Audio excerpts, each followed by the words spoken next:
Whether it's the regular season or the off-season, we have you covered as we give you the best Tennessee Titans and NFL news and insight that a fan could ask for. You're watching the Titan Upload Network.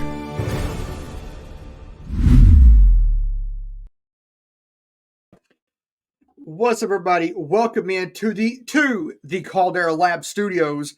And speaking of CalderaLab, gentlemen, first impressions matter.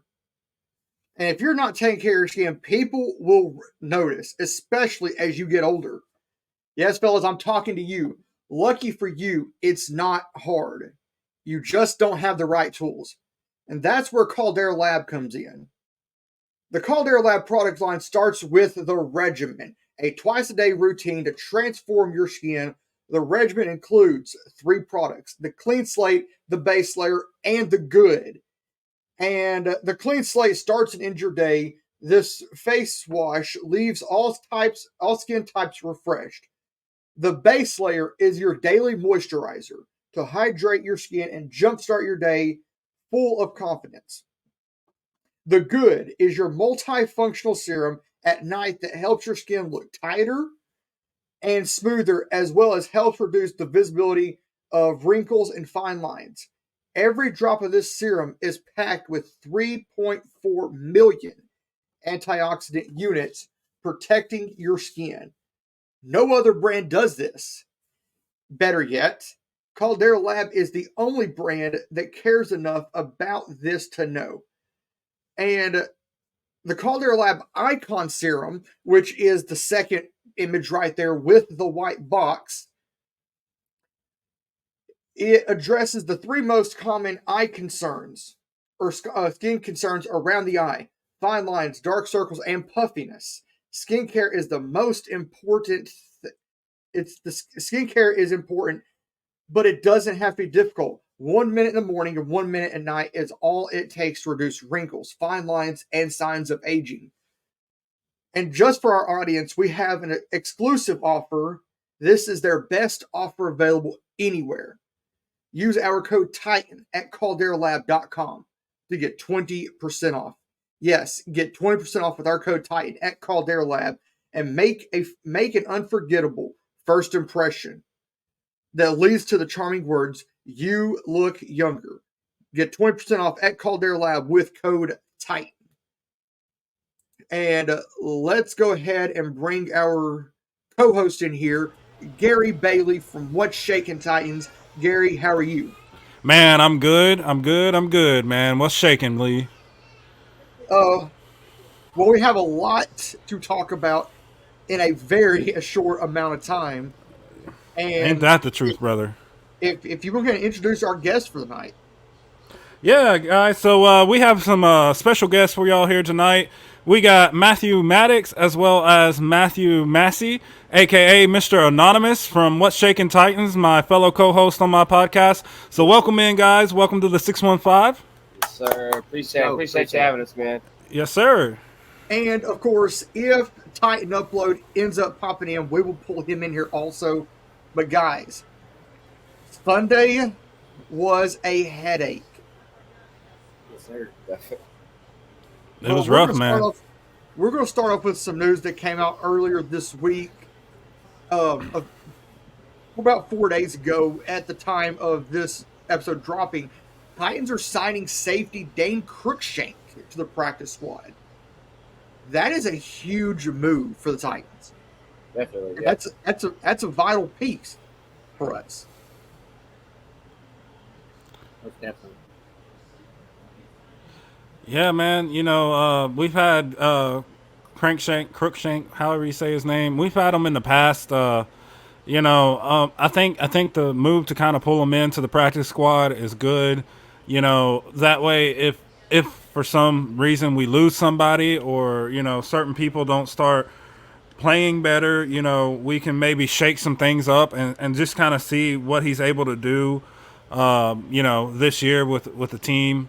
So, I think it's a good move, definitely by Rand and Mike. Yeah.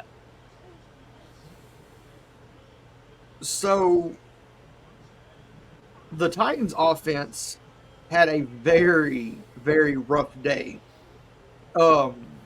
Andre Dillard at left tackle had 3 sacks allowed and 7 total pressures against the Browns. For the season, he now has 6 sacks and 16 total pressures in 3 games. He's on pace to pass rush daily. He finished the 2023 season with 12 sacks and 3 pressures. So let's start with Mattax and Mr. Homage on this one. What would y'all do right there at left tackle? Dude, Dillard's been like, for me, like the obvious like weakest link of the whole team all season. So I mean, like we were talking about earlier, man. I guess when Peter gets healthy, man. I mean, you put him back in at left tackle. Move some guys over, move some guys around, and see where guys fit that better. I don't think that's our only weak spot on our offensive line. Like obviously, like I feel like the Aaron Brewer position at center might, be lacking some, not completely. I feel like, for his height and, his size and stuff, he's played that pretty well. But I don't know, man. Like, I could see us, maybe bringing back in, like, a veteran Ben Jones on, like, the minimum contract, bro. Like, he wanted to play still. He wanted to play still. Whatever the issues were with re-signing him and bringing him back to the team, I don't know what it was, but I'd much rather have Ben Jones out there, man, and move Dillard out and put Brewer back at left tackle. Like anything could be, an improvement, or elevation from where we're at now. I think. Yeah, and obviously I second what he says, and guys, these positions that we're dealing with as far as the offensive line goes, that's a big part of holes getting open for Henry to run through, or good pocket presence for Tannehill or whoever the quarterback is to throw in. So these are really big moves. And hopefully, like Mattax said, if there's an injury, if there's a reason that Krunichek needs to come in the game, then so be it. He'll be there to do so. And then, of course, Gary, what do you think about that? Yeah, I agree with my co-host there. They bring up a good point. I think, possibly getting Ben Jones back on the team would be good. I would even go as far as to say, give Lawan a call and tell him, hey man, it's time to start packing that weight on, start drinking that beer. Yeah, because I mean, honestly, at this point, I'm not liking what I see. I think we have a little bit better performance on our O-line than we did last year, but still, it's not good enough, man. But, I'll even go as far as to say I don't put, this game fully on the offensive line either. I mentioned it on the What's Shaking Titans podcast as well as the Bryson Haley show. It takes all 11. Football's a game of team, and it takes all 11 on both sides of the ball. This game was won and lost by all 11 games, from Tannehill to the O-line to Henry, to Burks. The blame kind of gets spread out everywhere. But, yeah, we really got to address this O-line, man, for sure. And, of course, the stats don't lie. Ryan Tannehill, or as some Titans fans like to say, he who shall not be named, had an oh man, Tannewheels had an abysmal game. Running game absent. So, Gary, what do you have to say about that? Yeah, Tannehill was 13 of 25, and then, man, if you look at those stats, especially in the running game, it's like we reverted back to week one and, the kind of the same game plan and strategy that we went with.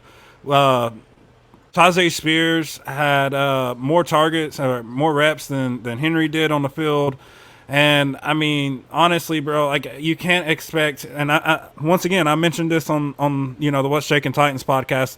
Henry is the type of player where you have to continue to feed him the ball. If you want him to be productive throughout the year, you got to feed him that ball. I understand maybe pulling him out on 3rd and longs for maybe a pass play here or there.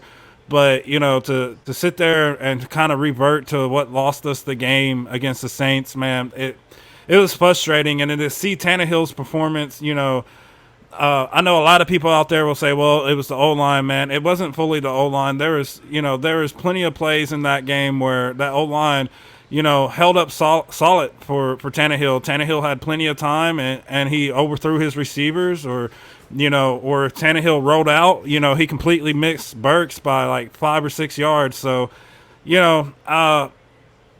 my question is, are we seeing the end of Tannehill here in Tennessee? If you ask me my opinion, yeah, I think we are, man. I think the only reason we haven't seen a QB change yet is because the Titans are trying to give Tannehill every chance they can, just like they did with Marcus, man. But I'd say it's on the horizon if this type of level of play keeps continuing.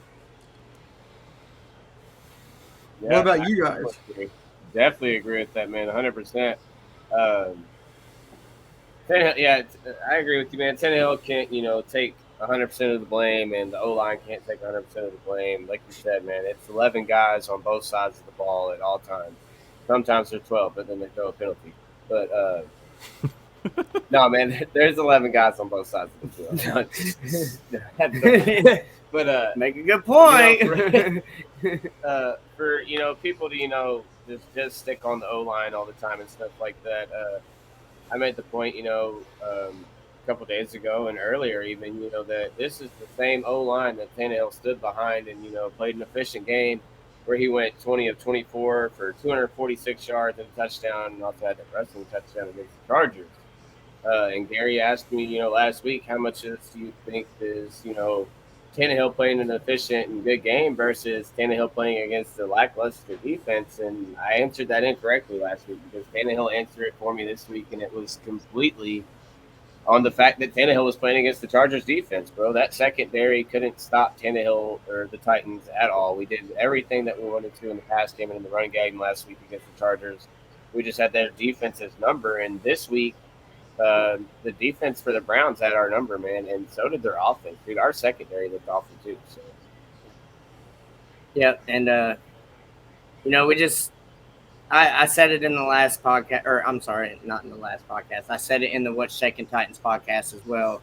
We have to execute better. There has to be better coaching. And I watched the excuse me, I watched the press conference that Vrabel did as well after this last game, and he said it just as good as anybody else could have said it. We have to execute better. There's no getting past second or third down if you can't execute better. So we gotta. I'm sorry, Gary threw me off there with that one. But anyways, like I was saying, we got to do better as far as a team in a whole. And on to the next one. I'm sorry. But so I got clearance to play this. It is from Teron Davenport. It is his post-game interview with Jeff in the locker room there in Cleveland. I mean, but at the same time, that's getting old. It's time to actually do it. We've been hearing that message every week. I mean, now it's time for us to actually do it. I mean, we talk about it so much. We got to do this, we got to do that, but it's a mindset. Like it's time to win. It's time to stop having the same thing over and over again. We got to play better. Whatever it may be. But at the end of the day, like I said, I'm a winner. I like to win, so it's time to just put it together and start winning. There is so much truth to what Jeff said right there. Yeah, he went after PK too, man. On Twitter, man. Big Jeff had to lay the law on him, man. So that was cool to see, man. And it's good to always see, your leaders. Seeing our players take accountability, not for, everybody as a whole, and being like, yeah, we got to play better, or yeah, we got to do this, or we have to do that. I always love seeing the guys come out and say, yeah, man, I messed up. I I got to make my tackles, or I got to follow my reads, or like Shador Sanders, dude from Colorado, man. He came out and in his press game conference, I showed Gary and Matt earlier, man. He was like, hey, it was my fault. Like I held the ball too long. Like I was missing my reads. I messed up. It's tough to take accountability, man. It's tough for just a natural human to do that, but for our players to be able to come out on camera like that, man, and take accountability for stuff, man, and say, hey, man, I'm messing up here, man. Like that speaks volumes for this team, man, moving forward. I think even with all the struggles and stuff that we're going through right now, I think taking accountability and these guys noticing where they mess up, man, that's bigger than a lot of people actually see, man. Yeah, and I think a lot of our key players, our superstar players, they all have heart. They all have that grit. They all have the want to win mentality. But they have to figure out a way to instill that into the rest of the team. And that can come from the management, from Rand, go down to Vrabel as the head coach, all the other coaching staffs, to the superstars on the team, to the rest of the team, the rookies. Bring them in, let them know, hey, this is Tighten Up Nation. We don't let up. We don't let loose. We don't take nice to a 27-3 beating by the Browns. You know what I mean? Like we got to come in there for the rest of the season. I'm not even going to say just for next week's game. For the rest of this season, take this Browns game and take the game against the Saints too. Yes, we only lost by 1 point, but we still lost that, and we didn't score a single touchdown in that whole game. So take those 2, 3 games, 4 games in your 4th game into the season, take the 2 losses, use that as motivation to go the rest of the season with a mentality of we're better than a 27-3 beatdown against or facing the Browns. You know what I mean? Yeah, I agree with both of y'all there, and to kind of go back to what Big Jeff said, I refer, go back and listen to our podcasts from the past few weeks. I've been preaching like crazy accountability. We got to hold these players accountable, and it's absolutely wonderful to see, a leader on this team come out and, show some accountability there. As a fan, that lets me know, hey, we're heading in the right direction. I think it's huge. It's huge in every aspect. It's huge for the rookies that we got on this team, because the veterans are saying, hey, look, when you have a bad game such as this, go hold yourself accountable, like we played like crap. We got to do better, It was good to see that, man. Like, honestly, it really was. And then, I'd have to say, it'd be nice to see that coming from some of the players on our offense as well, especially on that O-line. And, I just hope that what Big Jeff has done will start kind of like an effect, and eventually we will start hearing that kind of talk. And, really, we don't need to hear talk. We need to see the action behind the words, So, yeah, I mean, that's my thoughts on it, man. 100%. And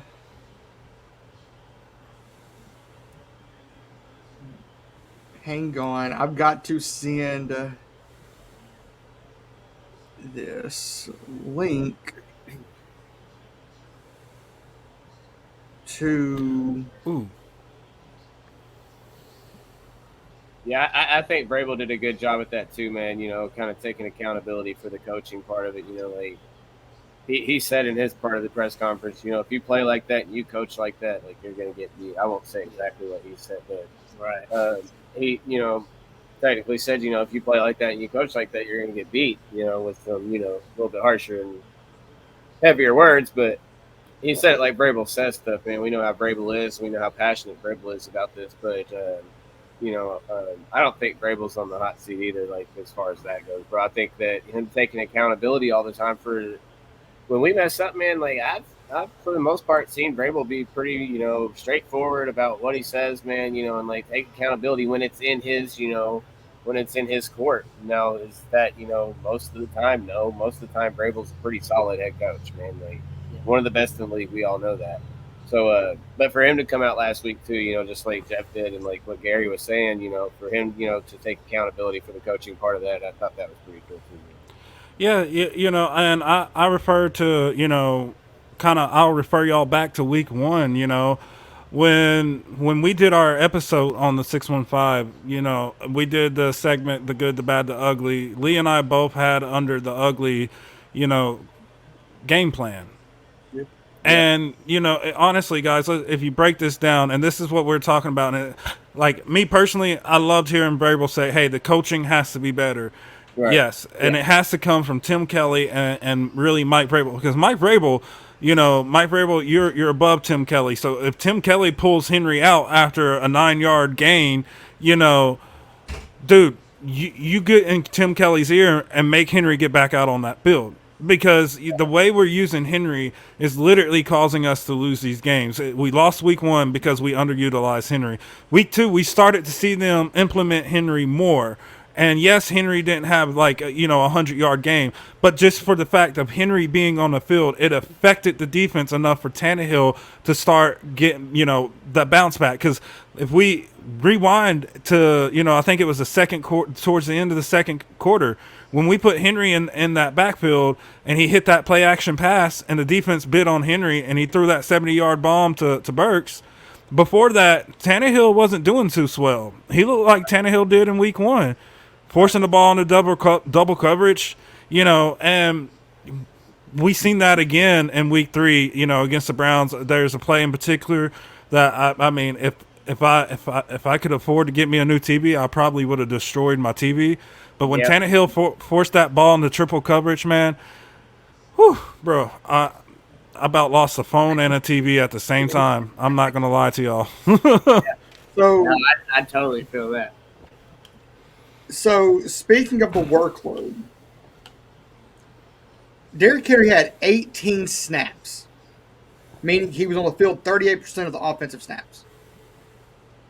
Tajay Spears, on the other hand, had 27 snaps, which means he was on the field for 56% of the offensive snaps. So, in 2 out of the 3 games, Spears was on the field more than Henry. And there's more of an in-depth breakdown. Henry was in passing snaps as a receiver. He had 5. Yeah. Can I throw in something here? Yeah, go ahead. Okay, so that also I mentioned it on the What's Checking Titans podcast. I said about the Tannehill being the quarterback at the line and seeing the defense and audibling.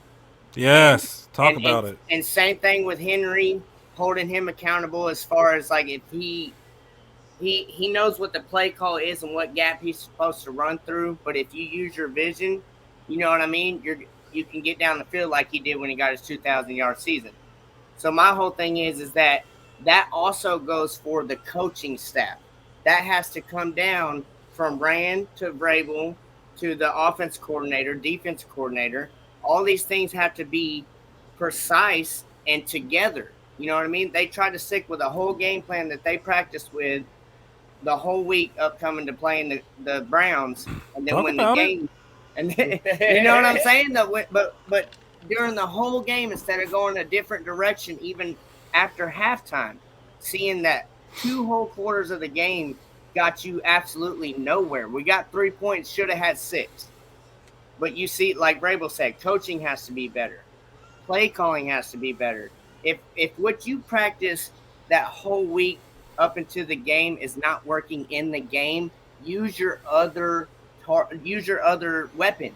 You know what I mean? Go elsewhere in the playbook and do some out of nowhere plays. The Browns did, I think, 3 trick plays, or I don't know if you call them trick plays, but they did like 3 different crazy like lateral passes. They were like end arounds. Like a triple reverse drive of the game.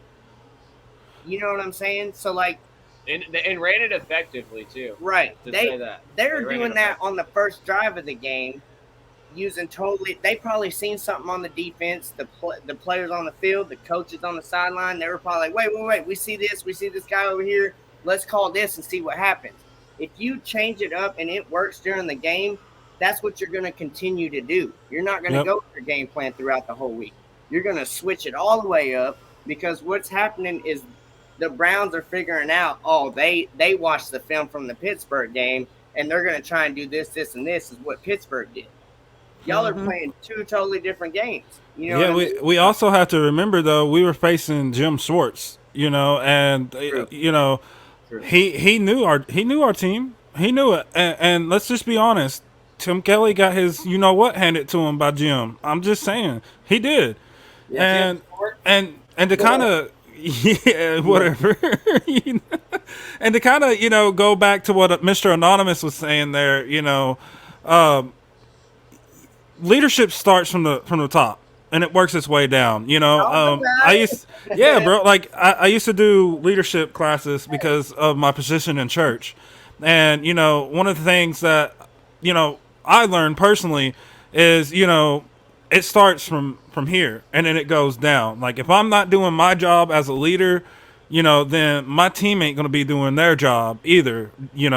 So and it goes the same way. If Mike Vrabel, Tim Kelly, if they're not doing their job, going in here and evaluating these game plans that they come up with and saying, hey, this is not working. And once again, I'm not trying to be Debbie Downer on Tajay Spears, because he's a very talented running back. Right. But there is a difference between Spears and Spears' production versus the Henry effect. The Henry effect is causing us to continue to win games, because the defense are so afraid of Henry, where Tajay Spears, they're like, okay, well, we're not so afraid. When have y'all seen literally every time they put Spears in, the defense automatically goes to 9 in the box? You don't see that. Henry gets in there, and they are loading that box down. Why? Because they know that if Henry's in that game, it's most likely going to be a run, And so that Henry effect is so strong. And, I mean, I know they're trying to get out of the run pass and what we've seen in the past few years, and Tim Kelly's trying to implement, his looks and his play calls. But at some point, you, as a leader of this offense, you have to take a step back and say, okay, what I'm doing is not working. How do I reevaluate this, and how do I change it to fit with the players that we have? I'll say it right now. I still believe cold-heartedly that Derrick Henry is the best player we have on offense right now. Then it's D-Hop. Then it's Burks. Yeah. And I'm not trying to be mean, but Tannehill's down there, way down here. So, and go ahead, Lee. Let me go ahead and get our other guest in here, the man himself. And the boss man at the Titan Upload. Let's go. Titan Upload. Hey guys, what's up? How you doing? What's up? Just about ready to go to bed, but I figured I'd hop on with Lee here. Love the McNair shirt, by the way, brother. Hey, I appreciate it. Could have used him this week. Oh man, talk about it. You got one of those in your back pocket somewhere. Pull it out now. Yeah. No kidding. Oh, this team's a train wreck, though, on offense. I'm sure you've already talked about it.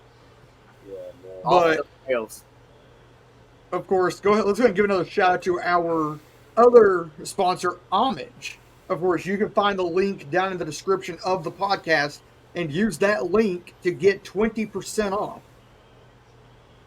So, of course, we're heading into our next segment, the good, the bad, the ugly. And, of course, Gary, you and I agree on one thing. The two good things on this team, Stonehouse and the Benchwarmers. Yeah, man. I'm telling you, Stonehouse did his job. He did his job well. And the Benchwarmers, man, bravo to them, bro, because they performed. They did their job perfectly. No Nick Folk, though? No Nick Folk? Hold on now. I mean, yeah, I feel like, Nick Folk was able to get one field goal. I feel like I would have put that on there, but we already know what we got in Nick Folk, and I kind of mentioned him last week. And so it was, with it being such a gloomy game for Titans fans, I just wanted to bring a little laughter into it. So I figured I'd go with the Benchwarmers there. Yeah, absolutely. Absolutely. Fans traveled well, at least. I'll say that. And of course, Upload, is there anything you would add to the good? Sure. Trevon Wesco, man. He had 2 tackles this past week on Henry. So he deserves a shout out. I mean, if tight end don't work out for this guy, he's going to be great defensive lineman. Throw him in there. But I mean, it's ridiculous. You saw on the sidelines, Henry was yelling at the guy. And there are people. I was just kind of pulling it up. We got our famous Mike, right? I can't think of his last name. And then football and other F words. They're on there hooting and hollering about how great these guys are. Wesco.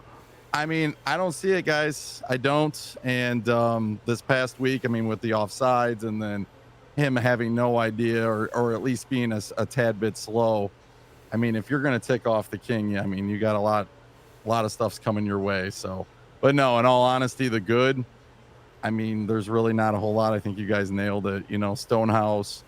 There were some guys on the bench. I got to give my guy number 12 a shout out. He had a nice return. Mason Kinsey. 13-yard return. He set us up for a great, field position at the 41-yard line. And then obviously we squandered that. So just a tough situation. Bunting, I would say a good thing for him. It was a great strip.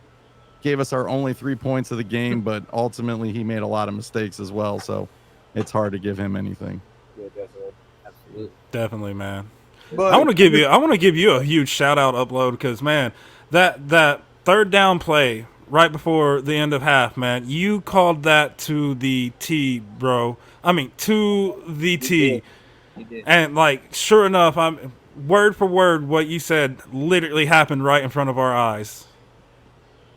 Yeah, what do you know, Still man? makes me mad. What do you know that we don't know? Well, I mean, you guys all hit on it. The offensive line's bad. Yeah. And, Dumpster Ryan fire. Tannehill doesn't look comfortable back there. The big plays by Chris Moore, I mean, he went up and got that one. Shout out to him. Yeah. Hopkins had really 2 back-to-back great catches on the sideline. One counted, one didn't. But that whole drive, give me my 3 points, go down 13-6. It was a bad first half for the offense.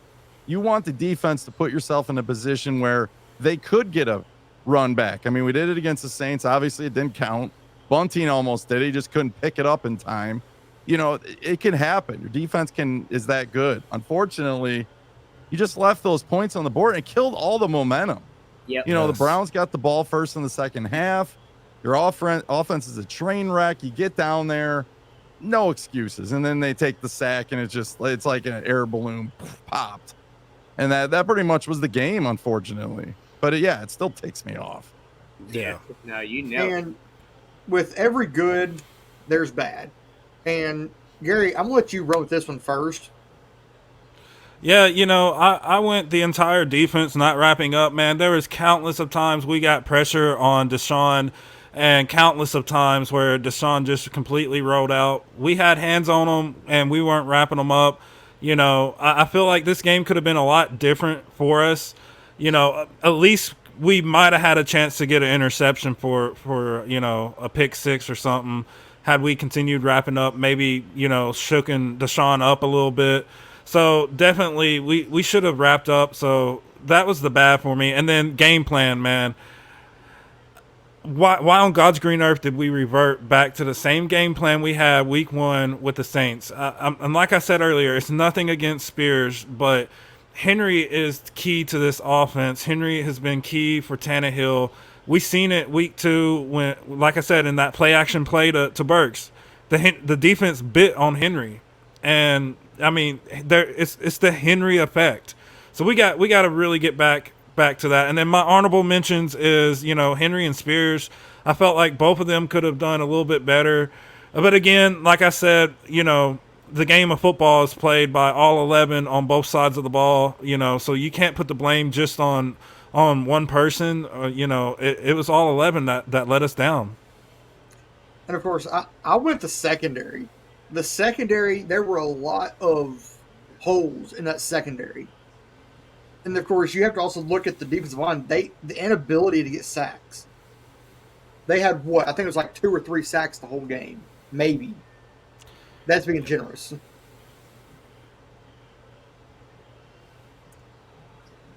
Yeah, that was tough, man.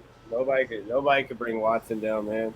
Looked like when we played Murray back in the home opener a couple years ago, bro. We just couldn't wrap anybody up in the backfield, dude. It was terrible. I mean, we had him, bro. Like, I mean, that should have been a monster day for this front four, man. And like, just nobody can make a tackle. Another thing that's been killing us, though, to add to your bad, though, dude, is our third downs and our red zone efficiency this season. Dude, we have been absolutely terrible on both of those, dude. And Yeah. something has to give with that because we used to be so great at that, dude. The red zone, third down, dude, dominant. And we have been absolutely awful this year. Yeah, and I second that again. And also, you know, I mentioned it to Mattax. We watched this last game together.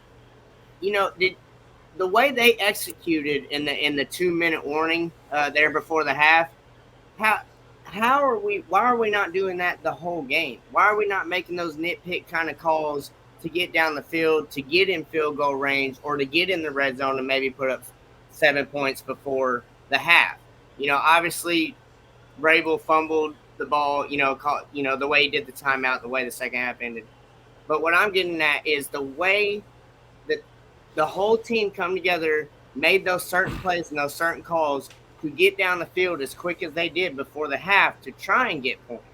You know, why can't we execute like that during the whole game? Yeah, you know, man, I want to kind of refer back to when we had Taylor Lewan and we blew out the Browns. Lewan came out of that game saying, they are who we think they are. And I'll say this, man, the Titans are who we thought they were, you know. I kind of mentioned it last week, like we referred to earlier in the podcast, you know. How much of Tannehill's bounce back, was it because of Tannehill or was it because of the defense and the secondary that we were facing?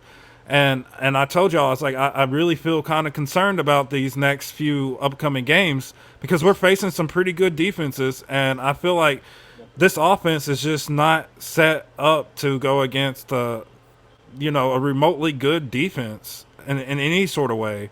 And we seen that. We seen that against the Browns, and man, it's a lot to unpack here, you know. It's a lot to really just kind of fathom. I was really hoping this O-line would do a lot better. I think a lot of us had bigger and higher hopes for this O-line coming into this year.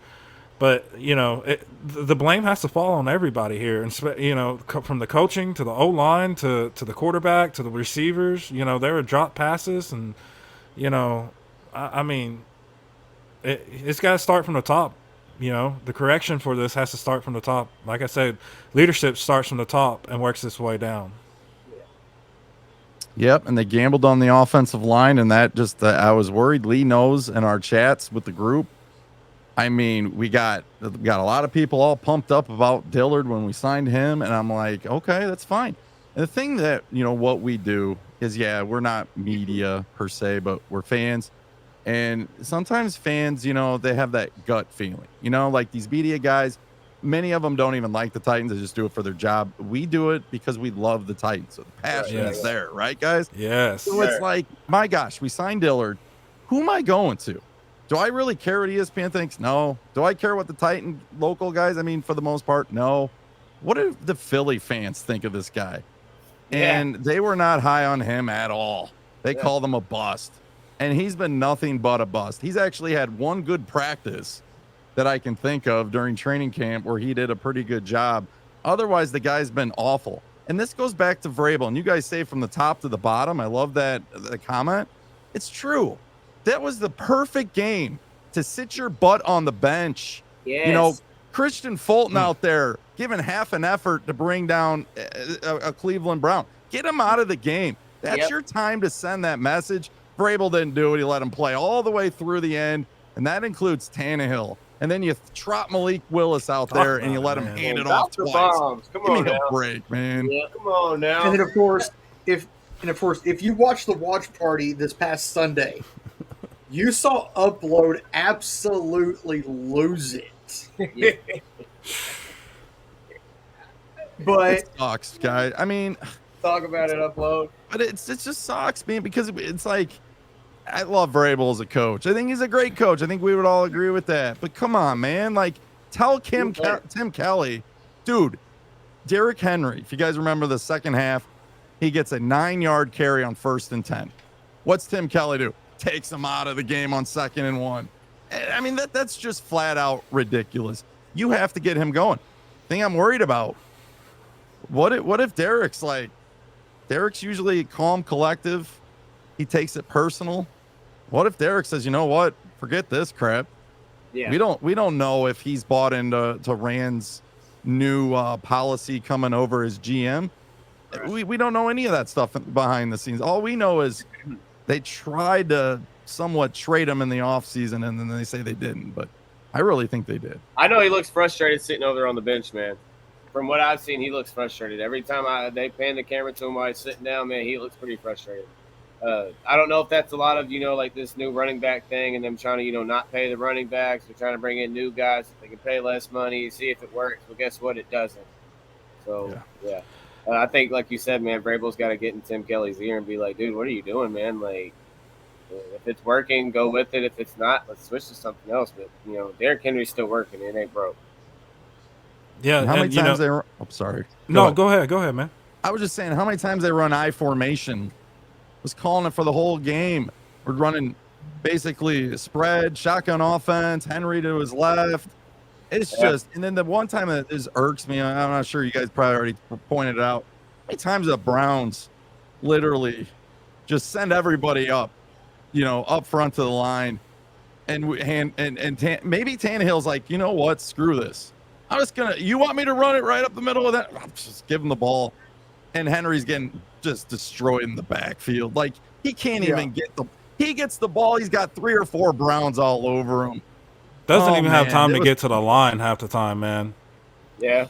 Yeah. And, I agree with you, Upload, 100%. Like, Tim Kelly's got to understand that Henry is the type of player who you got to continue to feed the ball to him. And he will start producing more and more. And as the game goes on, he'll get better and better. We've seen it in years past. Even coming off of that injury, we've seen it. Him still get out there and perform at a high level the more you feed him the ball. But this, 15 carries week 1, I think 18 carries week 3. It's not doing it. He's not on the field enough to really affect the game.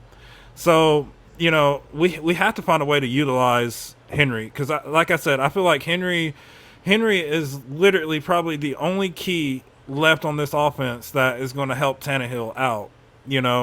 And I'm right there with you.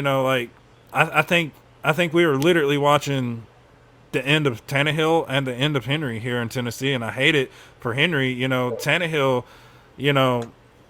I mean, it would have been nice to at least see Malik Willis in there on just some package plays or something. Let's utilize his legs. At this point, I'm willing to try anything. Let's put Mason Kinsey in at QB for Christ's sake. Heck yes. Put Henry in at QB. Yeah. Right? I mean, Henry does have a better, passer rating overall. But with every bad, there's an ugly. And the ugly, of course, I went O-line play. And we were saying, Andre Dillard is, I won't be nice with this, it's hot garbage.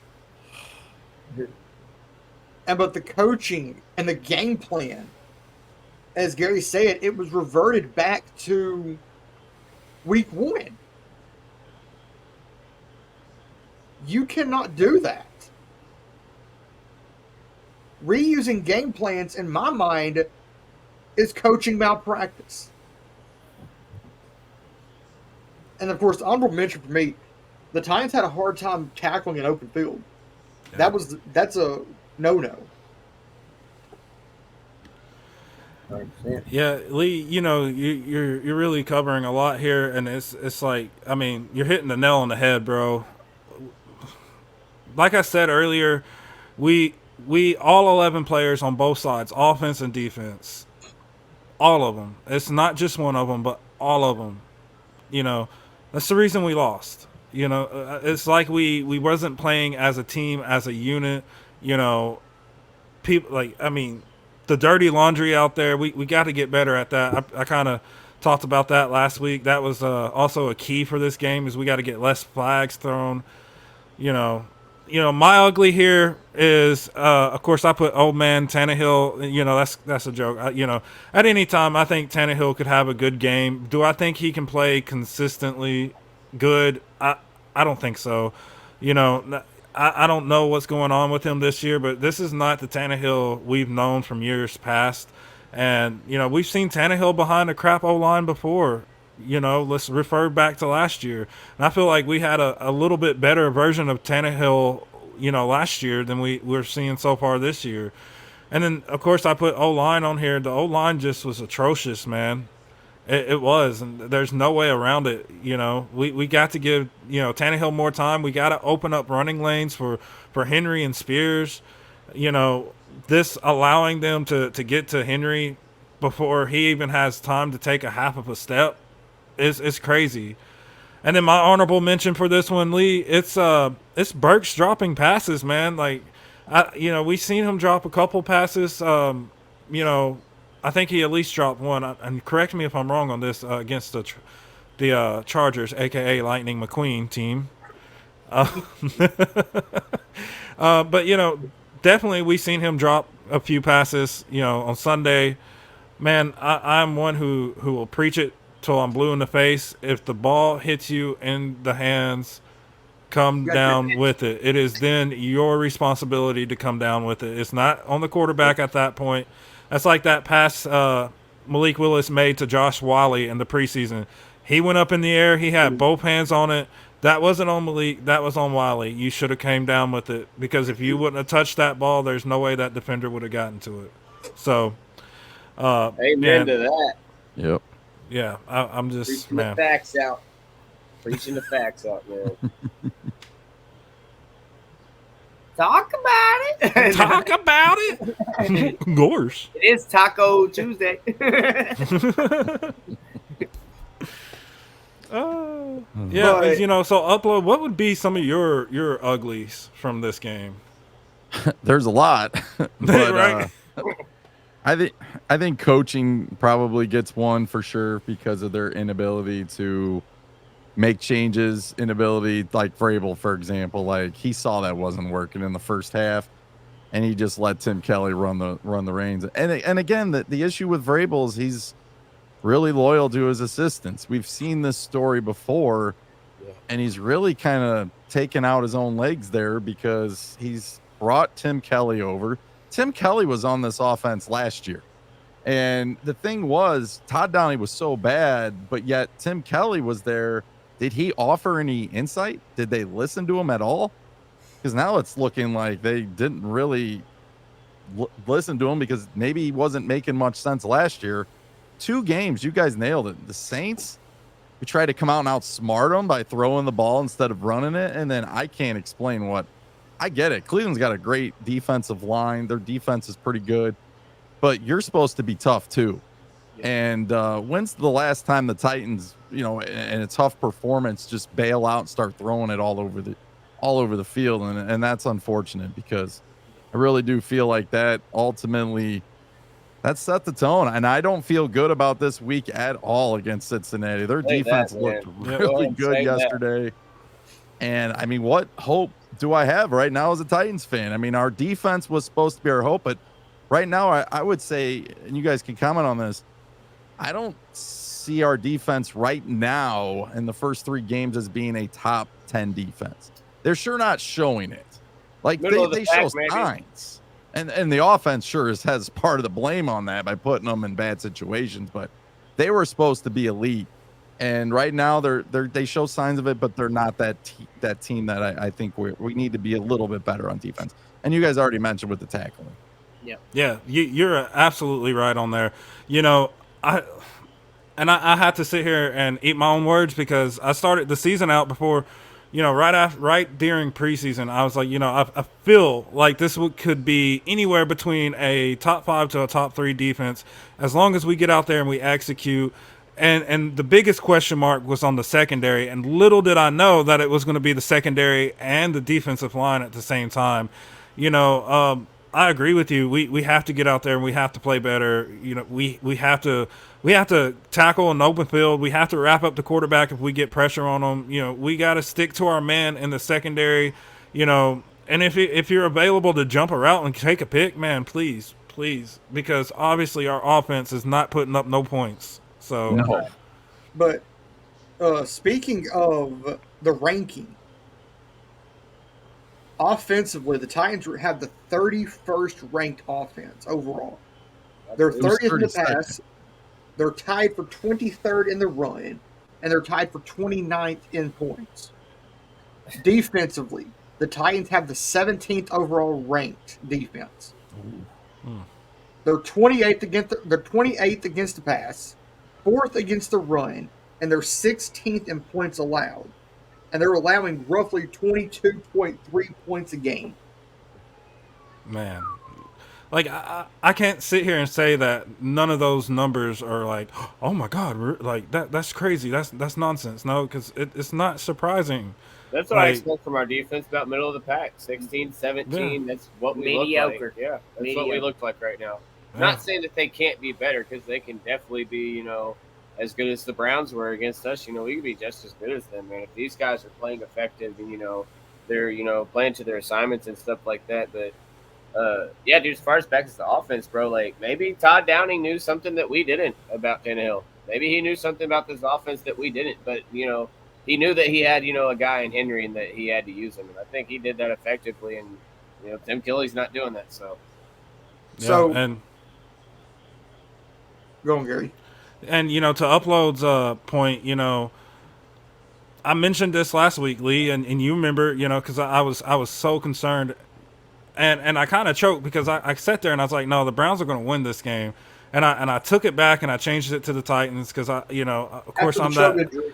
Yeah, after the Chubb injury, I was like, oh, maybe I give it to them, but deep inside, Lee can vouch for this. I kept saying, man, I don't know, like this is. And my words exactly was, week 2, Tannehill versus the Chargers. I don't think that was his bounce back game. I don't think we should have based that game off of anything because of the level of play from their defense.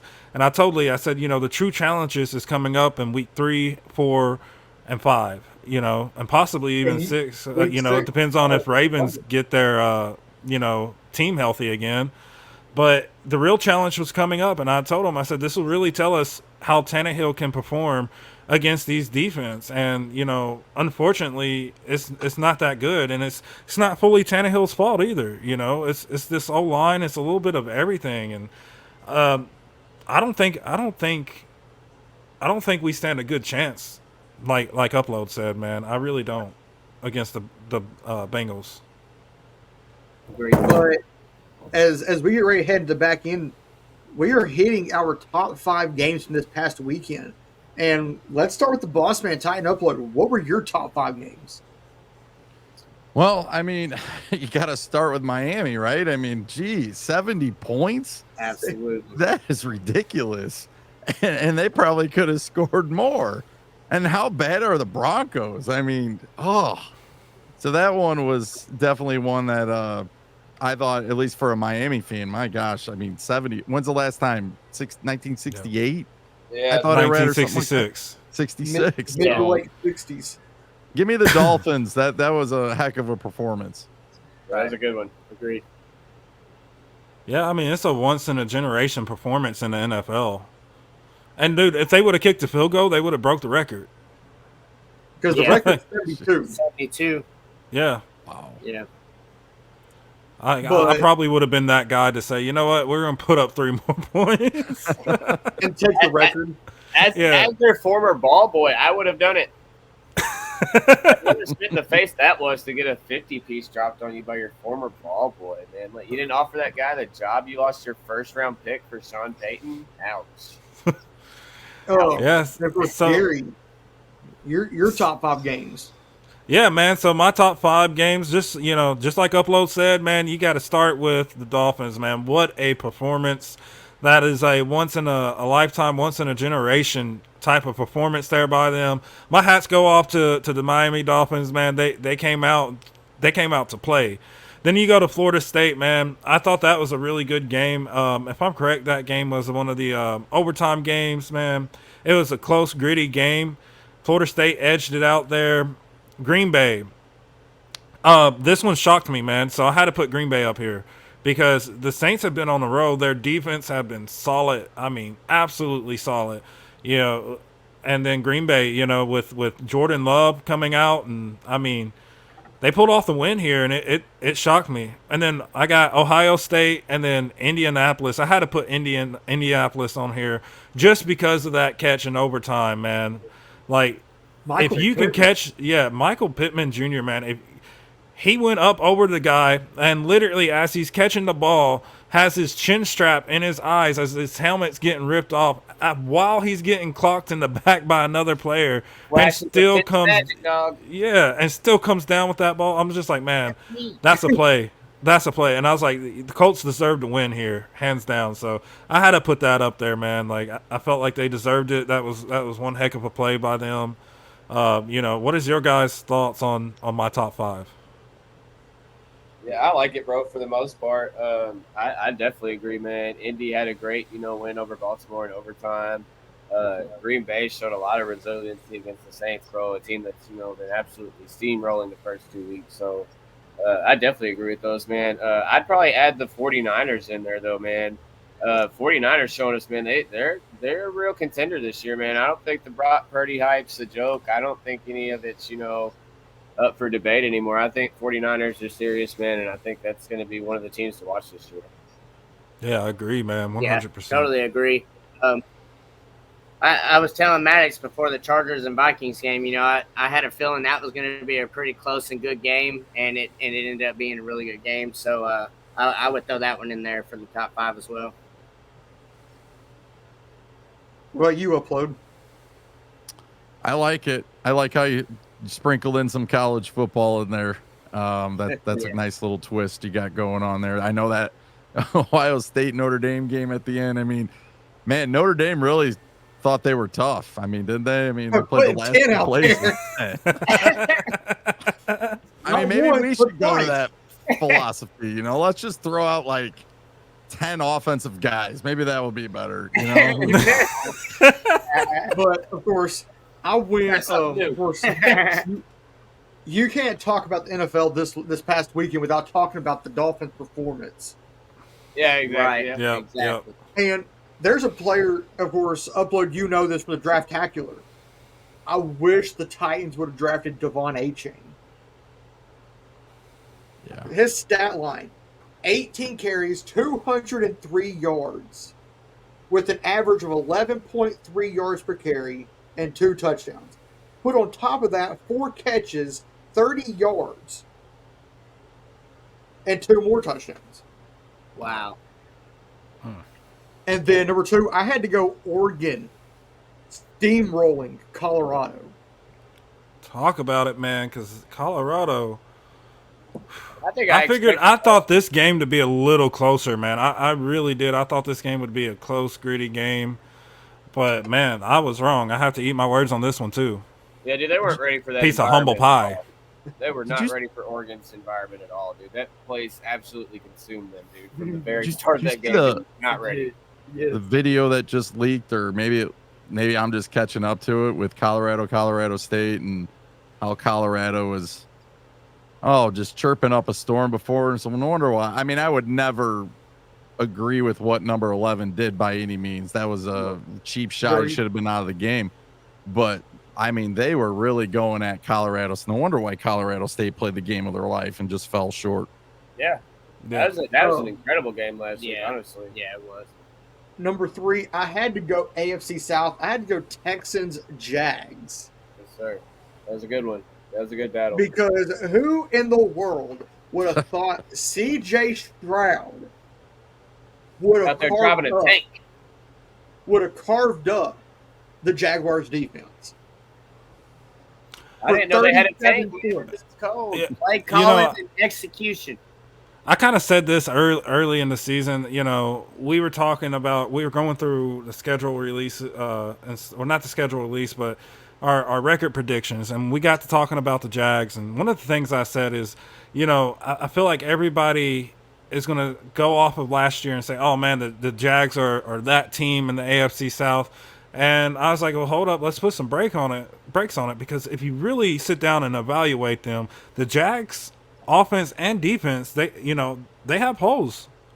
And, we're starting to see that kind of play out this year. And, so to me, AFC South division game is always close. It was a good game. Great win by the Texans there. But was it shocking? I don't think so, man. I think I could have seen that game go either way. Just like if it was the Colts playing or the Titans playing. Those are those type of games where it's down to the last freaking second usually. And then I went Kansas City and Chicago. Taylor Swift, come on. Yeah, I was finna say, you got Taylor Swift and Travis Kelce versus Chicago. You better change that to Swift versus Swifties versus Chicago. Watch out, Travis. Watch out, Travis Kelce. One day you might have a song written about you. Hey, that's going to be a heck of a song, though. Maybe she'll throw something there about Pat Mahomes or Andy Reid, too, man. The song's already written. She's just going to wait to put it out. Popcorn machine, that's got to be on there too. The number 5 game, I had to go back to the college game. Texas A&M over Auburn, because Auburn, if they had not recovered that fumble and took it back for a score, it would have been a runaway for A&M. Because A&M won that game out there 27-10.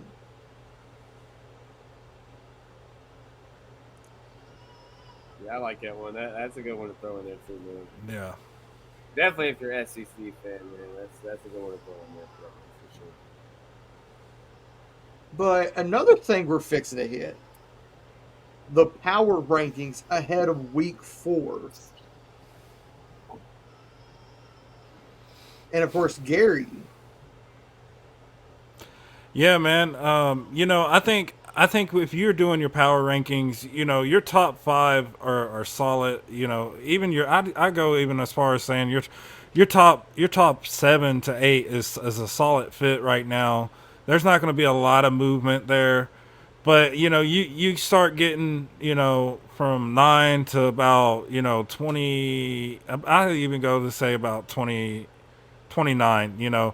Those teams you can really kind of swap out anywhere. But some of the big moves that I had, of course, we had I believe Tennessee Titans at 24.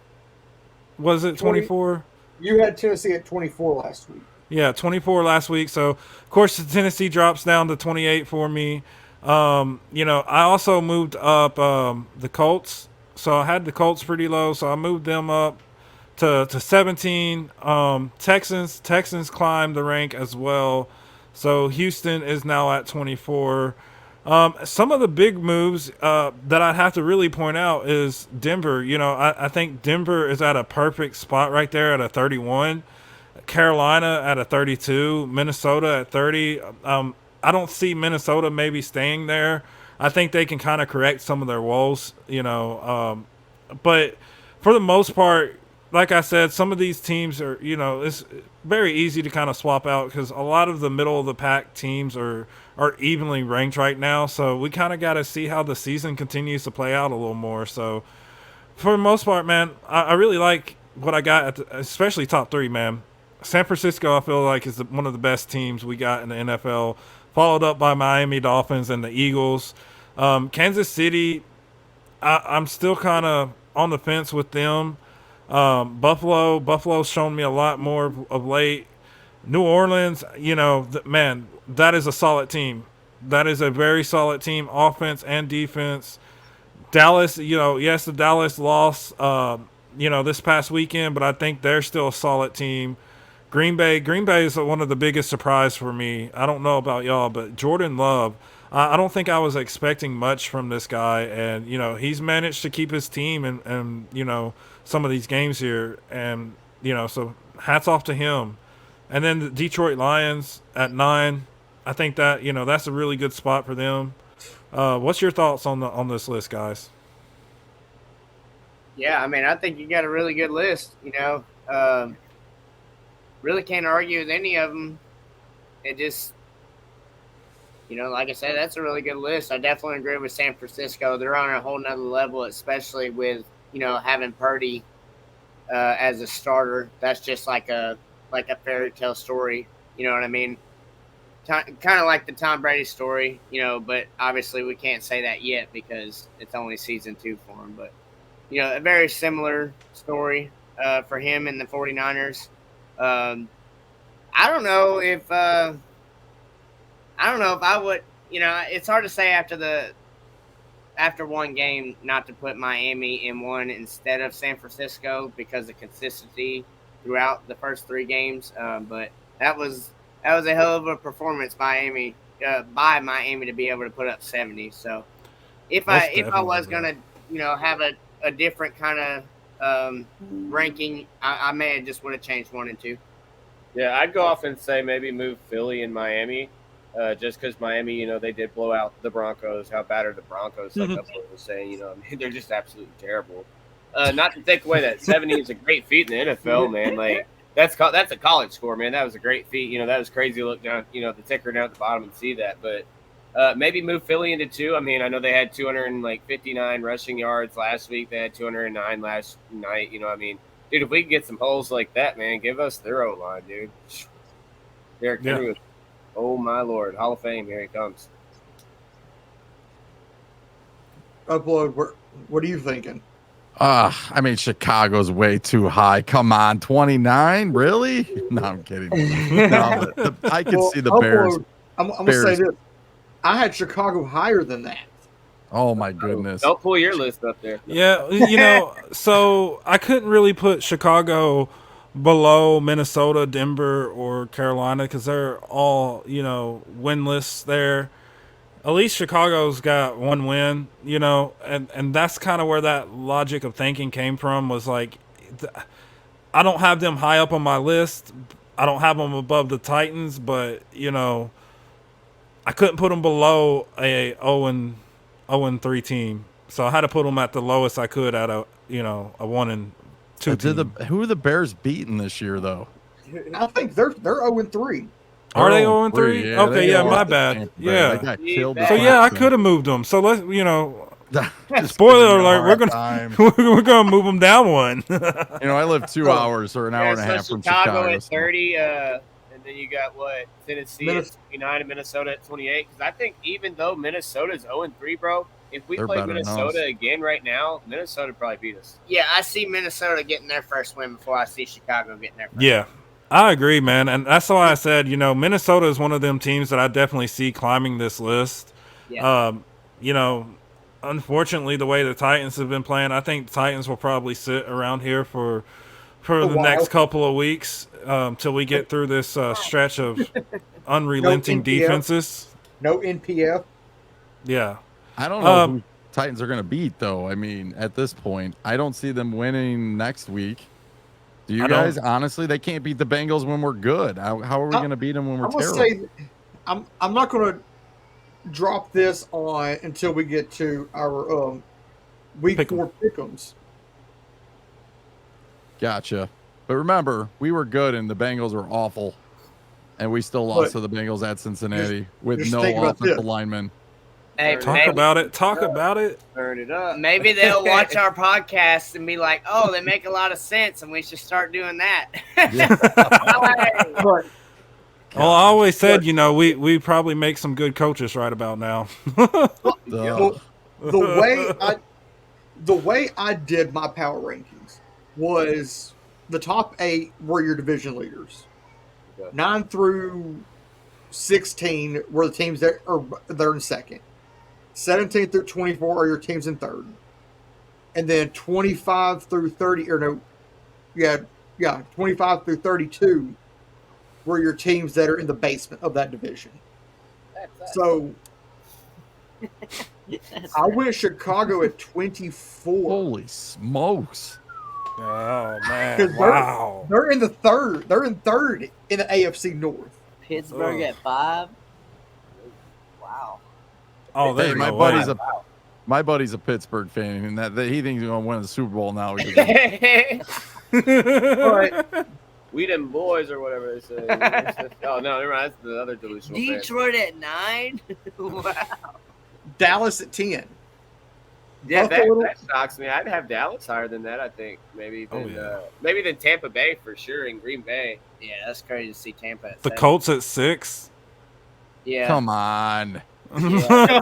Lee, you make this list in the dark. No, there's a reason he said the way he did. You know, Yeah. that's not what Yeah. he thinks it is. He did it by division leaders, first, second, third, and fourth.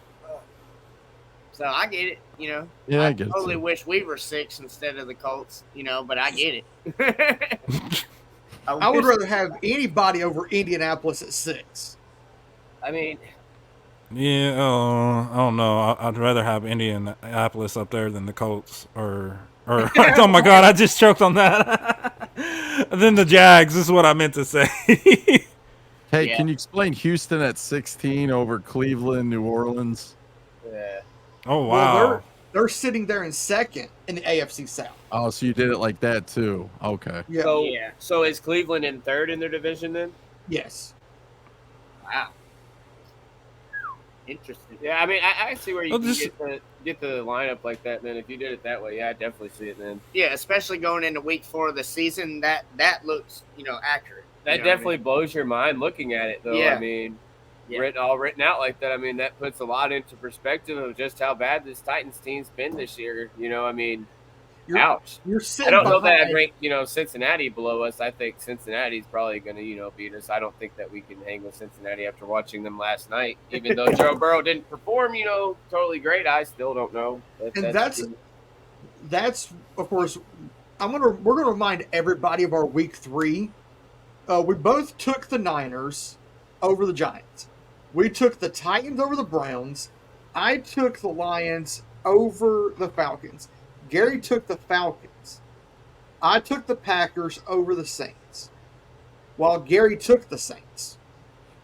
We both took the Dolphins. Gary took the Vikings. I took the Chargers in the Vikings-Chargers matchup. Gary took New England over the Jets. I took the Jets. We both took Buffalo. We took the Jags over the Texans, but we were secretly hoping the Jags would lose to the Texans. And they did. Thank you, dear Lord We Jesus. took the Ravens over the Colts. Seattle over Carolina. Kansas City over Chicago. We both took the Cowboys over the Cardinals. I took the Steelers over the Raiders. We took the Eagles over the Buccaneers. And I'm surprised this last one even hit for me. I took Cincinnati over the Rams. Yeah. Yeah. So the record for Gary in week 3 was 8-8. Yeah, Lee over here stomping me, man. I know he has one of them future balls that you look in and see the future in. So, I'm going to have to get my hands on that. Yeah. I went 11-5. Now I am overall 22-10, and Gary is sitting at 500 at 16-16. Go Jeff Fisher. Millie Watt. Millie Watt. 8-8 day for you, sir. Hey, one more win, you call me Mike Vrabel. Yes, sir. You're almost there. And then, so we're going to run through quickly and look at the Bengals' offense, defense, and special teams depth charts. There is a lot of names that the Titans should be concerned about. Jamar Chase being one of those. Jamar Chase has been a nightmare for the Titans. T. Higgins, Tyler Boyd, new left tackle Orlando Brown, and then you dive on down. Irv Smith Jr., he's questionable for this week. Drew Sample, you could see Drew Sample. Joe Burrow, of course, played Monday night. Joe Mixon, Travion Williams, mixture in the backfield. Then you get the defense for the Bengals. Sam Hubbard is going to be a nightmare for Chris Hubbard. Trey Hendrickson will be a nightmare for Andre Dillard. Logan Wilson at middle linebacker. who inevitably sealed that game. Mike Hilton in the nickel. We can go and say this. The Bengals are a loaded team. Brad Robbins, the rookie punter. Evan Money McPherson. That's basically what you're getting out of Cincinnati. They're loaded on both sides, and they have a great kicker. But the Titans have some dogs too. DeAndre Hopkins, Chris Moore. Forbid I miss Chris Moore saying Chris Moore's name. Traylon Burks, NWY, has been somewhat quiet. You're going to get Dylan Radins at left guard. Andre Dillard, who has been stonewalled the last 3 weeks at left tackle. Aaron Brewer at center. Daniel Brunskill. Chris Hubbard. Chika Conquo. Brian Tannehill. Derrick Henry. Tajay Spears. Mason Kinsey. Mason Kinsey. I'm in there. Danica Waltree. Pierre Tart. Jeff Simmons. Harold Landry. Dr. Gibby. Aziz Al-Shair. You have Arden Key. Sean Murphy Bunting. Amani Hooker's back. Kevin Byard. Christian Fulton. And Roger McCreary. But then you get to the special teams. Ryan Stonehouse has been a bright spot on this underwhelming Titans team. Nick Folk has also been somewhat of a bright spot.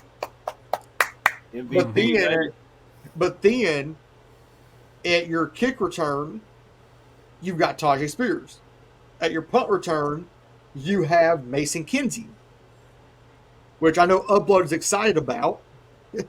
Heck yeah. But we're fixing to hit the week 4 pick'em. Some of these are going to be a surprise to y'all. I went Packers over the Lions, while Gary took the Lions. Gary's taking the Red Stallions, a.k.a. the Atlanta Falcons. I'm taking the Jags. Yeah, I wanted to go with Chester Cheetos there, but I had to put in the Red Stallions. Does not exist. Does not actually exist. But I'm taking the Bills getting upset by the Dolphins this week. Yeah, I like that. I like that one. I did the same thing. I like that. That's going to be a heck of a game. That is going to be a good game. And then right here you have the battle of the winless. The Bears hosting the Denver Broncos. Give me Denver. You're asking yourself why. You're asking yourself why. The Denver Broncos have way more experience at the quarterback position than the Bears do. They have a more experienced head coach than the Bears do. That's what it all comes down to for me with the Broncos is experience. Can I comment on that? Uh-oh, Mr. Anonymous. As far as the coaching and the experience goes, and the player for the Miami Dolphins, that Tua has less experience than Russ. Broncos. Yeah, Russ. Yes, Oh, did I say the wrong team? Yeah, you said Dolphins. Oh, Dolphins. Yeah, that's what I'm saying. Like, I'm referring to that. game. Yeah, that game as far as the experience goes. That was just my comment. True. Sorry. Didn't mean to. We're both taking the Browns over the Ravens. I could hypothetically see the Browns taking care of Lamar. Gary took the Bengals. I'm taking the Titans on this one. Yep, we got to talk about it, though. The Titans We got to talk about it. Yeah, the spread flipped towards Cincinnati today. The Titans were a 1.5-point favorite going into Monday. As of today, that has swung back towards Cincinnati. Cincinnati's a 2.5-point favorite. The reason I'm going Tennessee, yes, the defensive front, go back to that playoff game. The defensive front made Joe Burrow have nightmares during that game. 9 sacks. Plus, you're dealing with a Joe Burrow who's got a recurring calf injury, who's not 100%. And I see Gary raising his hand. Yeah, man, I got to take this away, man. So, man, you make some valid points there. I want to kind of note that, this is definitely not the same defense we had when we faced Cincinnati in the playoffs. This is not the same team at all. And, let's kind of look at this. The Cleveland Browns were struggling. Their offense was struggling. Deshaun Watson did not look like Deshaun Watson at all. What happened when he faced our defense? He looked like the old Deshaun Watson we used to know, to the absolute T. And I'm telling you, when you put this offense against any sort of remotely good defense, we're going to see the same type of performance we've seen against the Saints, that we've seen against the Browns, and that we will see once again against the Bengals. This defense that we're going against is just too much. It's too much for this O-line. It's too much for Tannehill to at least come in and have some sort of poise about him. Our offensive line is not even capable of opening good running lanes.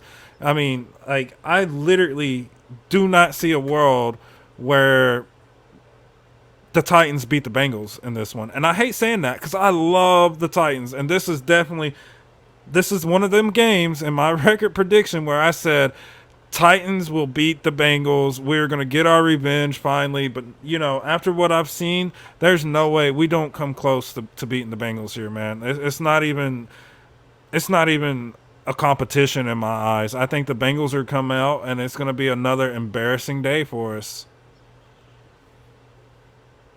And I hate saying that, guys. I really do. Speaking facts, man.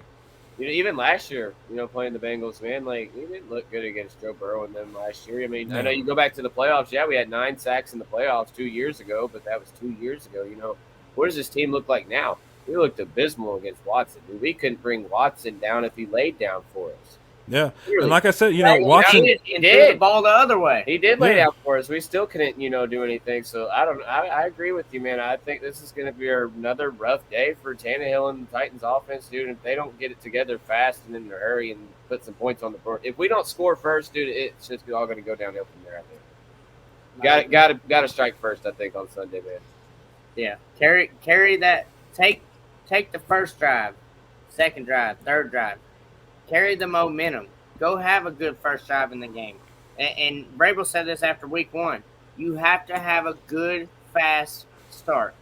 If you don't start good, you're not going to end good. You know what I mean? How did we put all those pieces of the puzzle together against the Chargers? And I know y'all keep saying about the defense and things like that, but that still took specific play calling, specific coaching, specific player skills for us to come back and get that win in overtime. And we put it together. So how are we going to figure out how to do that for the rest of this season and not look like we did against the Browns and the Saints? Man, I think if we're playing teams like the Chargers, we'll be able to see stuff like that. But when you're playing any defense that has a good defensive front, it's not going to be like that at all. And I'm not trying to take away anything from Lightning McQueen's defensive front or secondary when I'm talking about them, but it's nothing compared to what we seen against the Browns. And like I said, I warned everybody. I even talked when Rossi came on to What's Shaking Titans. I asked Rossi before the show. I was like, man, how much of this do you think was a bounce back game by Ryan Tannehill, or do you think it was just because of the defense we were facing? And Rossi's like, well, look, it's like Mike Vrabel says, each game is competitive. Each game you play to win.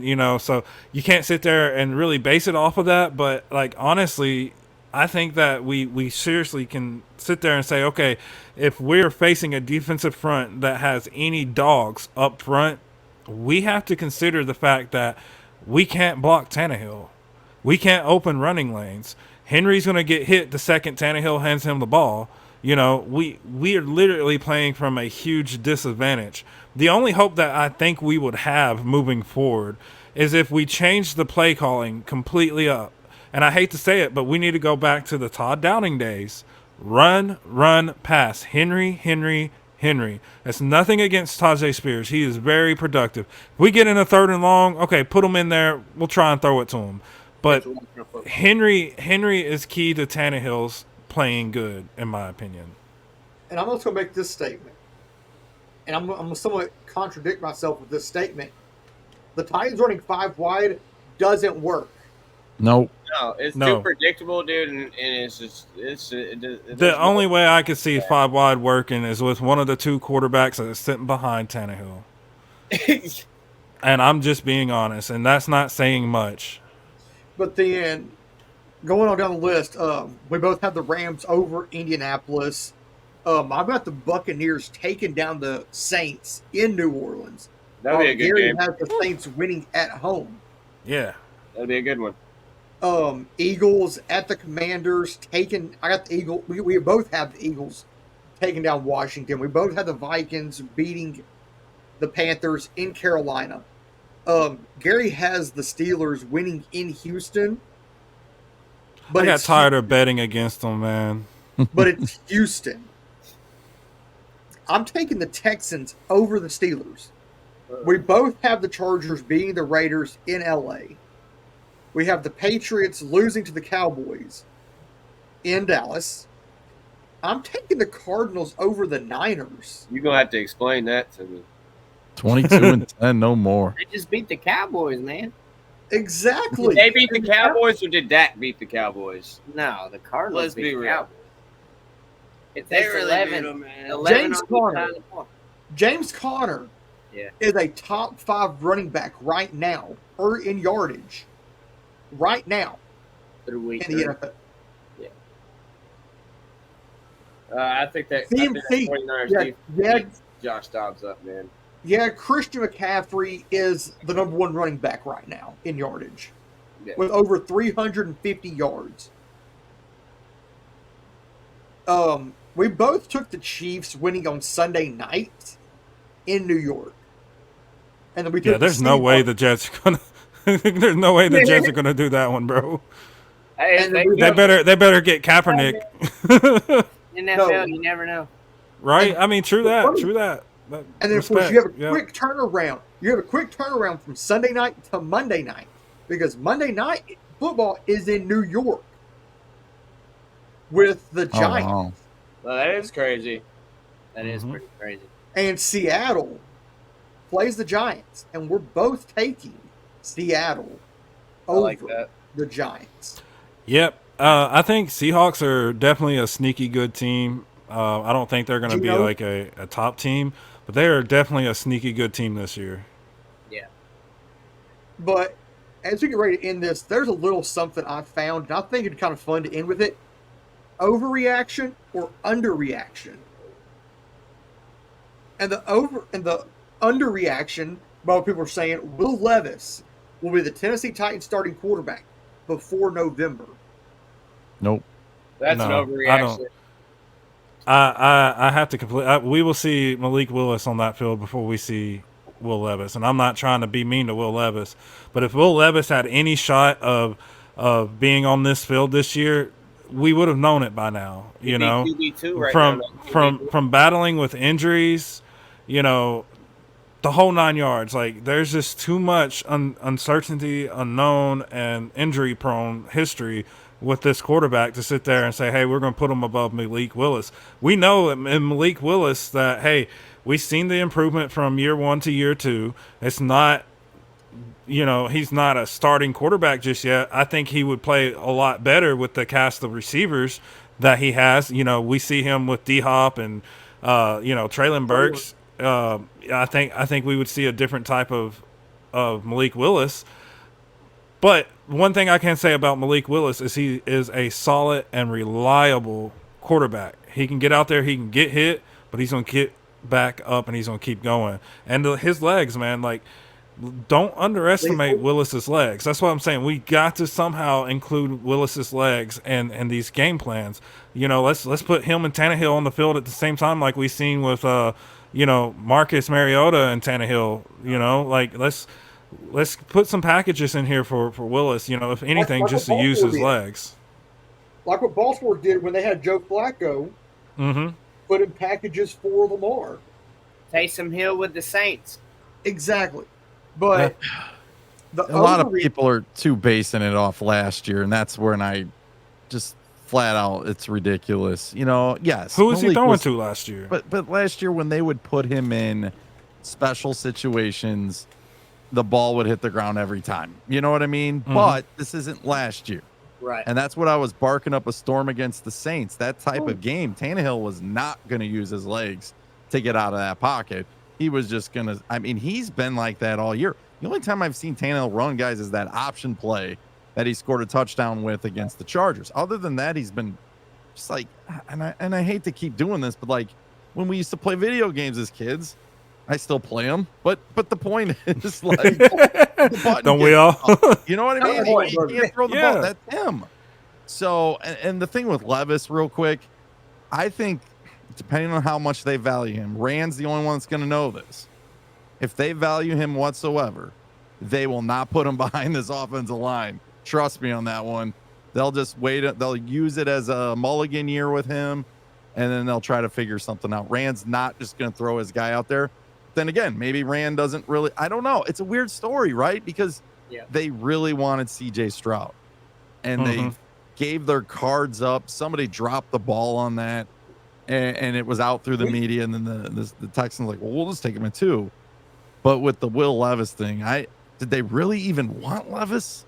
That's the question. I don't think none of us will ever find out. Yeah, and then I asked this question because I mean, of course, we're like you said, we're not them, so we really can't know for sure or really speak for them. But do you think if they'd known that Malik Willis would have improved as much as he did from year 1 to year 2, do you think they would have even taken Will Levis at that point? No. I don't think they would have because hats off to Malik Willis for putting in some work this offseason. He looked completely different. And, once again, I don't want to take anything away from Will Levis. I think Will Levis would make a great quarterback for somewhere. But at the end of the day, the man reminds me of the way he passes and even the way, he looks like literally a young version of Ryan Tannehill. And he's already hurt. Like, if they made a documentary about Ryan Tannehill, Will Levis would definitely be the person to play his character. So Frank Abagnale. Yeah. But I think a lot of people need to kind of step back, and honestly, if Tannehill doesn't start playing better, because I'm tired of seeing him force the ball into double coverage. I'm tired of seeing triple coverage like last week. Down receivers. Oh, man, I about broke my TV. Yeah, staring down the receiver, overthrowing, like that pass to Burks where he rolled out and he overthrew him. Like, I'm fully confident that I think Malik Willis would have made that throw. I feel that in my bones, man. It's just something I feel. On the run, for sure. Yeah, I can see that. Yeah. And it's so by the book. That's what I was getting at, is that everything is so by the book, like Upload said. Yeah. The only time we've seen Tannehill scramble or run was on a played option call. You know what I mean? They called that, so he felt like, oh, I can actually take this one without it being like construed from what the play call was, because that was the call. So I totally agree. You know what I mean? We have to see things differently on the field and not just carry over what we practiced the whole week and with game plan. You know what I mean? We got to do better with that. That's how you're going to win games. With the underreaction, there's always overreaction. And the overreaction is that the Colts are the best team in the AFC South. That's an overreaction. Oh, goodness. Well, they're better than the Titans. That's true. But do we see them being better than the Titans at the end of the season? Yes. At this point, if we keep Tannehill and we don't address this O-line, hands down, they are Texans better, Colts better, Jaguars better. And I hate saying that. Nowhere near is what the Titans look like, though. And I'm just being honest, man. Like, I got a date for you guys. Write it down. November 26th. Yep. November 26th. That might be the last time the Titans, or the first time you'll see the Titans win a game again, November 26th. That's what, Panthers? Panthers at home. Panthers, yeah. Yeah, but I mean, isn't the Panthers secondary good? Well, then we could keep moving back, man. Oh my god. Well, guys, here's the date for y'all. September 23rd of 2024. 24 But Well, here's the question. And me and Lee sat down and we talked about this off air, but we composed the numbers for Tannehill's QBR through 3 games, and then Malik Willis through the 3 games we've seen in preseason. So far through 3 games, Tannehill has a QBR of 23.6, I think. it was over that. It was like 26, 27. 26 or 27. Yeah. Malik Willis through the 3 preseason game is at 80. And do you think that the reason we ain't seen them pull Tannehill out in these games, like in New Orleans, and then again, like I think Tannehill should have been pulled out when there was like 8 minutes left to go in the fourth quarter. Put Malik in there. I think the only reason why we haven't seen that happen is because deep inside they know that if Malik gets out there, there's a chance that he outperforms Ryan Tannehill. And if that happens, then what's going to happen the next week? The fans are going to be calling for Tannehill's head. And I feel like this organization is trying to give Tannehill every opportunity to go out there and perform. Like what they did with Marcus. Yep. Like exactly like what they did with Marcus, which leads me to my next question, which is an add-on to the first one. If we continue to go and lose, because we were 2-4 when they made the swap from Marcus to Tannehill. If we continue to lose, do we see a swap coming soon? Yes, you will. I said give it till week 6 yesterday when I wrote that article for What's Shaking Titans. Give it till week 6. That's when the suspension ends on Nick and everything like that. So, O-line will be stacked up again, at least better situation than what we're at now. So, I think where you're at. We wouldn't be able to play until week 8. I think we could possibly see it within the next 2 or 3 weeks, guys, before we go into bye. And I think, and the reason I say that is because we're going to want to get him a game to where he can get out there and experience against one of these top-tier defenses. Baltimore. And then also give him a week break a week to where he can just sit there and evaluate. So I think after week 6. So I'm thinking we might see the quarterback change for the Baltimore Ravens game, for the London game. It is very possible. It's possible it happens this week. Yeah, yes, I agree. I agree with you. What happened? What happened with 2 minutes left in the fourth quarter? It's the NFL, man. I'm thinking. I'm going with upload, man. I think if Tannehill plays, and performs poorly this week, maybe by halftime we make the switch to Malik. And even if it's not a winnable game at that point, put Malik in. I mean, and let him get ready for next week. Next week is Indy, man. That's a divisional game. We want to start out, we get that division win, man, against Indy. That's a huge game for us. What if, guys? What if Malik Willis is that spark that changes everything for this offense? Bro. I've been saying that. We're never going to know unless they make the call to put him in. Yeah. But as we get ready to get out of here, of course, got to give a couple of shout-outs to CalderaLab. And you can go to their website, CalderaLab, and use our code TITAN to get 20% off. And, of course, another shout-out to our other sponsor here at the network, Homage, which is a huge one. Of course, I'll put their link in the description of the podcast. And go to the website, and you can get 20% off just by using that link. And, of course, you can go over to the Titan Upload Network and subscribe. We are at, I want to say 11,424 if I stand corrected, Upload.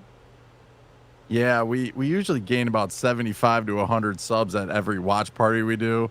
You know how many we gained this week, guys? Nothing. How many? 0? No. 0. No, I mean, we did gain like 12, but then we lost all 12 because, I'm not going to hold back. If things are going south, I'm not just going to sugarcoat and act like everything's okay. That's right. And I'm the same way, man. I gotta give it to you how it is. Bring facts, and if you don't like it, I'm sorry. Yeah. That's. I feel like that's a part of our responsibility. Not only as content creators, but as somebody who's covering the team. Is I want to bring you the absolute facts, man. Like the truth, and I'm not going to sugarcoat it for anyone. Yeah. But screw my feelings. No, Of my course. feelings went out the window week 1. Exactly. You said I was it. crying like a baby, man. I was over it after that. Crying like a baby with my baby in my arm, crying like a baby. and of course, shout out to all three of our guests, Matt Mattax, Mr. Then there's Mr. Anonymous, AKA Hornswoggle. and then we Mattax is A-Rob's long lost twin brother. and then and of course the boss man at the Titan Upload Network, Titan Upload himself. This was fun, guys. I had a blast. Yeah, man. It was Definitely, man. huge honor to be on here with Lee and Upload, man. I do the What's Shaking with Gary, now weekly. So that's been super fun. But, man, it was a huge honor to be on here and just talk with both of you guys. I've done some work with Lee before for, the schedule release video. So, yeah, we did that. So, I'm also Blueface. For people who don't know, I'm also Blueface. So, yeah, I did the schedule release with Lee, and it was a huge honor to just talk with you, Upload, man, and get to meet you and stuff like that, man. Huge honor. You guys Hey, too, man. I know I'm new here, guys, but I second what he just said as far as I go too. Super awesome privilege to be a part of this, and I hope we carry this thing on, man. This feels amazing. Definitely.